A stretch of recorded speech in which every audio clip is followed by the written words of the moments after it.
Let me show you how you can solve simultaneous equations using this shortcut. So the first thing I want to do is to take out the coefficients. So here we have 2 as the coefficient of x and 1 as coefficient of y, 3 as coefficient of x and minus 2 here. Then the constant, we have 9 and minus 4. So how do we determine the value of x? So the first thing I want to do is to calculate the denominator, then I'll calculate the numerator.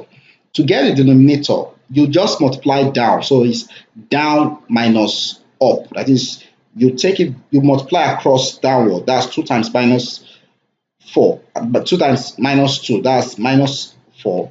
Then minus 3 times 1, that will give you 3. So you've sorted out the denominator. What about the numerator? To get the numerator, the same operation you did, you're going to repeat it. But this time around, you take this 9 and minus 4, you replace it here. So just imagine that on this x zone, you have 9 and you have minus 4, right? And you perform that operation. So that will be 9 times minus 2. That will give minus 18. Then minus 4 times 1. That will give you, note you are subtracting, so that will be minus 4.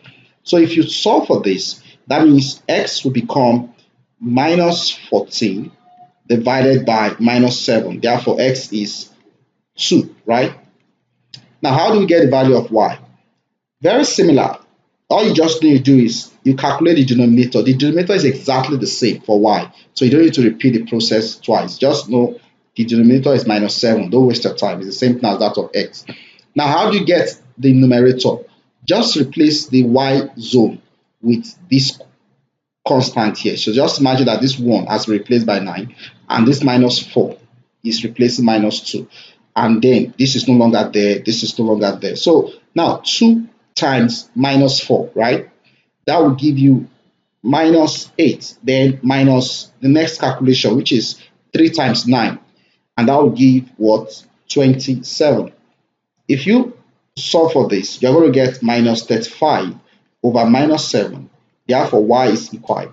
Therefore, x equals to 2 and y equals 5. So this is just a very interesting shortcut for solving any simultaneous equations involving two linear equations.